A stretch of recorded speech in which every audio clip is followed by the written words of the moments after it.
Hello दोस्तों, नमस्कार। SM किसी चैनल में मैं आप सब लोगों का दिल से बहुत बहुत स्वागत करता हूं। अगर आपने पहली बार विजिट किया है जरूर चैनल को सब्सक्राइब कर लेना।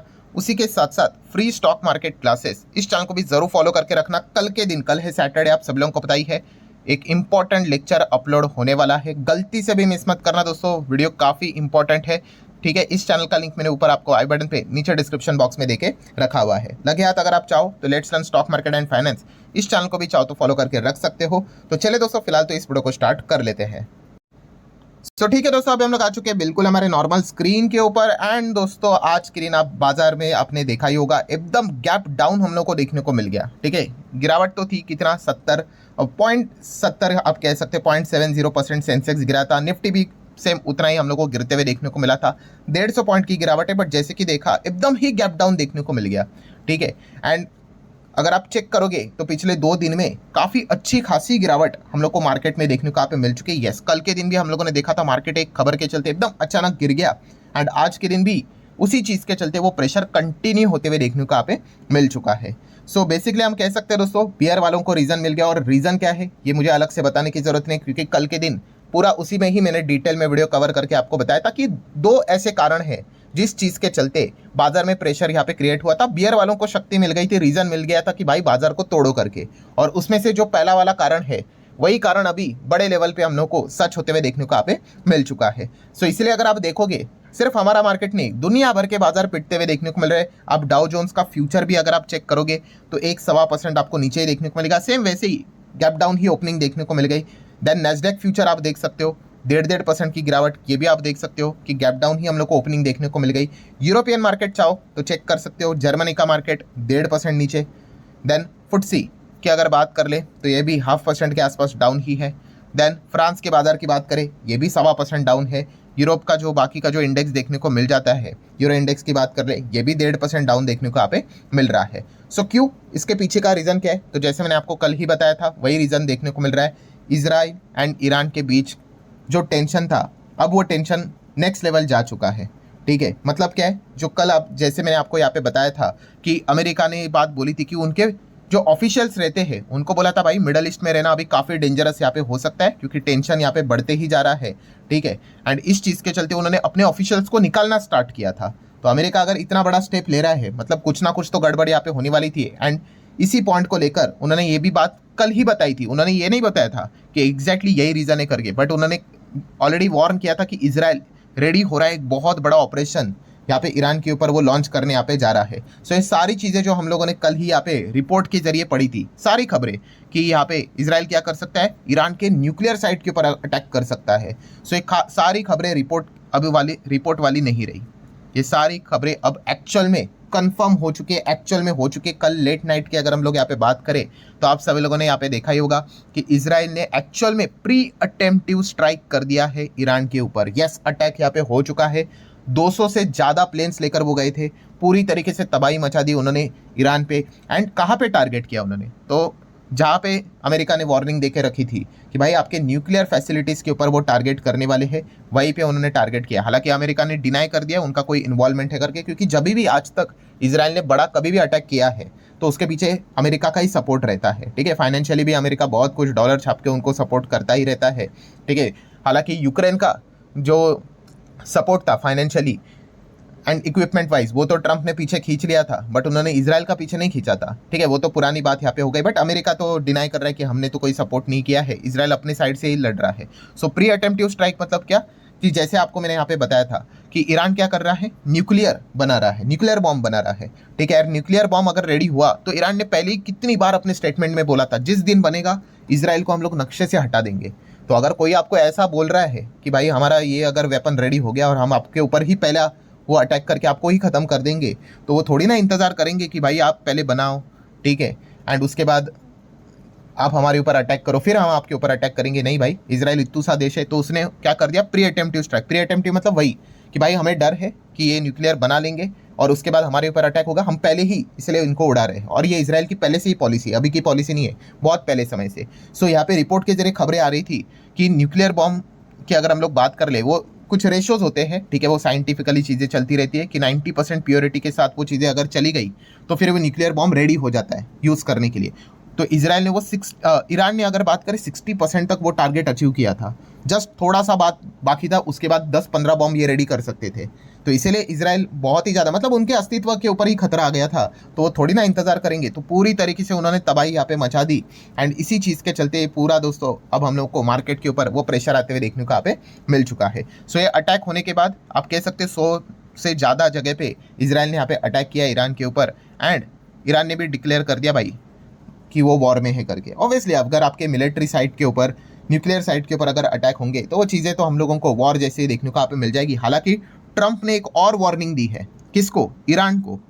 कौन सी वार्निंग दी है? कि भाई ये जो अटैक हुआ है ये तो कुछ भी नहीं, इससे बहुत खतरनाक अटैक इसराइल इसके बाद प्रिपेयर कर रहा है।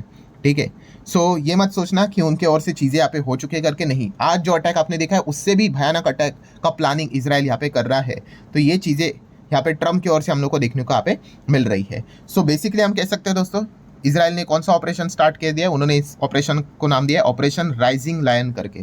ठीक है, एंड उन्होंने ये भी बोला है, किसने? खुद इसराइल ने, कि इस वक्त हम लोग रुकेंगे नहीं, हम पूरी तरीके से उनके न्यूक्लियर साइट को तबाह करके छोड़ेंगे। वो पूरे देश की बात नहीं कर रहे, न्यूक्लियर साइट को। पूरा न्यूक्लियर साइट तबाह हो गया तो फिर कुछ चीज़ें बची ही नहीं। ठीक है, तो ये इस वक्त उन्होंने यहाँ पे कहा है कि हम लोग बिल्कुल मतलब एकदम हायर लेवल पे ही ऑपरेशन कर रहे हैं। और उन्होंने, इसराइल ने खुद ये बात बोल दी कि उनका पार्ट 1 सक्सेसफुल रहा, अब हम पार्ट 2 भी लॉन्च कर रहे हैं। हम किसी का इंतजार नहीं करने वाले, हम खुद से ही अटैक यहाँ पे करने वाले। और जैसे मैंने आपको बताया कि अभी रिसेंटली तो उन्होंने 200 फाइटर जेट्स भेजकर ये ऑपरेशन किया था।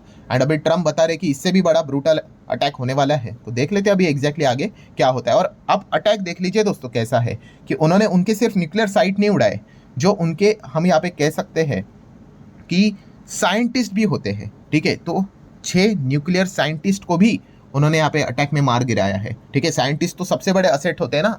ठीक है, एक आम इंसान के हाथ में आप न्यूक्लियर से रिलेटेड चीज़ों को देखो, क्या समझ में आएगा? कुछ भी नहीं। वो सब कुछ साइंटिस्ट सबसे बड़ा असेट होता है। सो उन्होंने क्या किया, उसके ऊपर भी अटैक किया है। सो आप अंदाज़ा लगा सकते हो दोस्तों कि पूरी तरीके से इसराइल ने इस वक्त ठान ही लिया है। मतलब कंक्लूजन क्या है दोस्तों, कि अब ये चीज़ें एकदम मतलब आप कह सकते हैं फुल फ्लेजेड टाइप में ही जाते हुए देखने को मिल रही है। इतना बड़ा अटैक हुआ है तो ईरान भी चुप नहीं बैठेगा, वो अपने साइड से अटैक करने की कोशिश करेगा। इसराइल ने बोला कि हम ऑलरेडी पूरी तरीके से प्रिपेयर है, जितना कुछ हो सके हम लोग यहाँ पे एयर डिफेंस ये वो सब कुछ रेडी करके बैठे हुए हैं। और हम रुकने वाले नहीं हैं कि वो अटैक करेंगे फिर हम जवाब देंगे, हम इसके बाद भी अटैक करने वाले हैं। सो इस वक्त इसराइल पूरी तरीके से हम लोग को एकदम स्ट्रांगली अटैक करते हुए देखने को यहाँ पे मिल रहा है। मतलब क्या है दोस्तों, जो डर हम लोगों को सता रहा था, बस वो डर ही हम लोग को अभी क्या हो गया, सच होते हुए देखने को यहाँ पे मिल चुका है। अच्छा, कुछ लोग एक सोचते होंगे, कौन सी? कल की एक बात मैंने आप लोगों को दिखाई थी कि इसराइल के मार्केट को देखो। तो इसराइल का मार्केट आज के दिन आप देख सकते हो दोस्तों, ये क्या है 12 तारीख, मतलब ये कल यस्टरडे की बात है। यस्टरडे में तो ये 1.5-2% तक गिरा हुआ था। तो आज के दिन तो इसराइल का मार्केट क्लोज है। अच्छा, अटैक किया होगा इसीलिए? ऐसा नहीं है दोस्तों। इसराइल की बात करें, वहाँ पे सैटरडे संडे छुट्टी नहीं होती है, वहाँ पे फ्राइडे सैटरडे छुट्टी होती है। मतलब यस, इसराइल का मार्केट आपको संडे के दिन चलते हुए देखने को मिलेगा। आज उनका मार्केट बंद रहता है और कल सैटरडे भी बंद रहेगा। ठीक है, वहाँ पे ये 2 दिन फॉलो किए जाते हैं। बाकी अब हमारे इधर कैसे सैटरडे संडे होता है, नहीं, वहाँ पे फ्राइडे सैटरडे होता है। सो संडे के दिन इसराइल का मार्केट आप चाहो तो देख सकते हो कि कैसा रिएक्ट करता है इस अटैक के बाद। ये देखना एक काफ़ी इंटरेस्टिंग पार्ट ज़रूर होने वाला है। और जैसे कि अभी मैंने आप लोगों को बताया कि कौन सा फियर सबसे ज़्यादा होता है भाई, क्रूड ऑयल का, और कुछ नहीं भाई।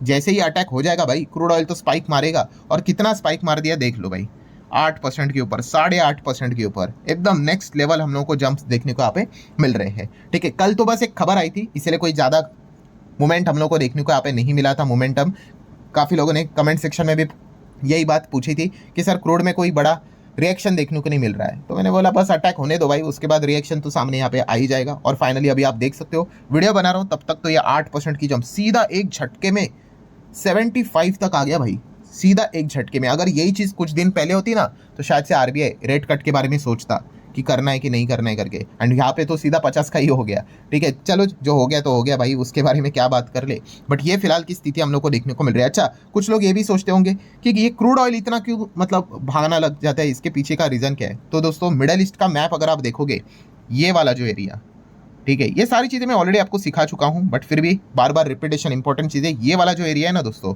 ठीक है, इस एरिया को क्या बोलते हैं कमेंट सेक्शन में बता देना भाई। बहुत बड़ा नाम है इस एरिया का। क्यों? क्योंकि अगर आप देखोगे तो ये जो एरिया है दोस्तों, यहाँ पे ही आप कह सकते हो 25% of total global oil consumption इसी एरिया से पास होते हुए देखने को मिल जाता है।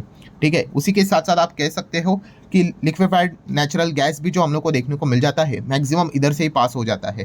ठीक है, एंड अगर वॉर जैसी स्थिति रहेगी, ठीक है, तो ऑब्वियसली ये वाला एरिया बंद होने का खतरा बहुत रहता है, बंद हो सकता है, स्लो हो सकता है। एंड इसी का रिएक्शन होता है कि आपके इधर आपको 100 ऑयल की रिक्वायरमेंट है, फॉर एग्जांपल मान के चलो अभी वहाँ पे डिस्टर्बेंस है, तो कहेंगे कि 100 नहीं, अभी शायद से 50 ही आ पाएगा। ठीक है, वो डिनाई नहीं कर रहे, बट सिचुएशन खराब है एंड क्या पता एकदम ही वर्स्ट हो गई, बंद बिंद हो गया, तो इतना तो नहीं था बंद बिंद, बट फिर भी ये हो सकता है। इसी के फियर में, इसी के डर में अटैक जितना ब्रूटल, उतना ज़्यादा वो क्रूड के ऊपर इंपैक्ट आता है। इसके पहले भी अटैक हुए थे, बट क्रूड 4%, 3%, 5% ऐसा भागा था। अभी 8% इसीलिए भागा है क्योंकि यहाँ पे तो एकदम ही खतरनाक अटैक ईरान के ऊपर किया और ईरान भी उनके ऊपर अटैक करेगा और इजराइल ने भी कहा है कि हम और अटैक करने वाले हैं। सो यहाँ पे कोई मतलब सीज फायर जैसी चीज़ें तो लगी नहीं रही भाई कि कोई यहाँ पे चीज़ें रुक पाएगी करके। अभी ये लड़ाई बहुत ही ब्रूटल और लंबी यहाँ पे चलेगी, इसमें कोई शक की गुंजाइश है नहीं। इसीलिए इस प्रकार का जो रिएक्शन है क्रूड के ऊपर, 8% क्रूड हम लोग को क्रैश होते हुए देखने को मिल रहा है। क्रैश मतलब बढ़ते हुए देखने को यहाँ पे मिल रहा है। ये एक नेगेटिव पॉइंट हमारे लिए देखने को मिल रही है। एंड एयर स्पेस की भी अगर हम लोग बात कर ले, ठीक है, कि वहाँ से कुछ अगर एयर से भी भेजा जाए तो वो भी नहीं भाई, पूरा का पूरा एयर स्पेस मिडल ईस्ट का टोटली क्लोज यहाँ पे कर दिया जा चुका है। ठीक है, अभी मिसाइल विसाइल हवा में से ही तो जाएंगे। हमारे इधर भी हम लोगों ने ऑपरेशन सिंदूर में हाल ही में ही तो देखा था। इनफैक्ट आपने देखा भी होगा खबरें में कि सुबह की शायद से 5, 5:30 की जो एयर इंडिया की फ्लाइट थी वो उड़ गई थी एंड वहाँ पे एकदम से ही अचानक से अलर्ट आ गया कि भाई इनकी वॉर स्टार्ट यहाँ पे हो चुकी है, वापस आ जाओ। तो वो वापस हम लोग को लैंड होती हुई देखने को मिल गई, किधर, हमारे इधर ही, वापस इंडिया में आ गई। सो ये सारी चीज़ें हम लोग को चलते हुए देखने को यहाँ पे मिल रही है। अच्छा, क्रूड की बात करें तो क्रूड में तो सबसे बड़ा बायर इंडिया के साथ साथ चाइना भी है। तो चाइना की भी हालत मार्केट की आप देख सकते हो, 1-1.25% हम लोग को डाउन ये भी देखने को यहाँ पे मिल रहा है।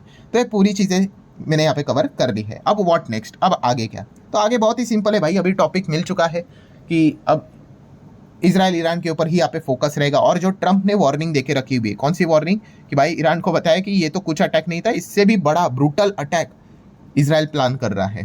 ठीक है, तो अभी देख लेते हैं वो प्लान कर रहे तो क्या प्लान कर रहे हैं, कुछ ना कुछ तो वो बड़ा ही प्लान कर रहे होंगे। तो इसी चीज़ के चलते और कितना मतलब ये जो वॉर जैसी स्थिति है कितनी एस्केलेट होती है और इसका इम्पैक्ट क्रूड के ऊपर कितना पड़ता है, उसी के हिसाब से हम लोग को आगे की क्या चीज़ें हो सकती है उसका एक अंदाजा यहाँ पे आ जाएगा। मतलब क्या अनसर्टिनिटी है, कोई पक्का कुछ बोल नहीं पाएगा, अटैक होगा नहीं होगा, होगा तो कितना होगा, क्या बहुत बड़ी वॉर में तब्दील यहाँ पे चीज़ें हो जाएगी, नोबडी नोज। तो लेट्स सी आगे क्या होता है। बट जो कल के दिन जो मैंने आप लोगों को रीज़न बताया था कि क्यों मार्केट यहाँ पे गिरा है, तो वही चीज़ें हम लोग को आज के दिन प्रैक्टिकली होते हुए देखने को यहाँ पे मिली है। सो ठीक है दोस्तों, आशा करता हूँ पूरी चीज़ें डिटेल में आपको समझ में आई होगी। वीडियो को चाहो तो लाइक एंड शेयर कर सकते हो। मिलते हैं नेक्स्ट वीडियो में, तब तक के लिए बाय बाय।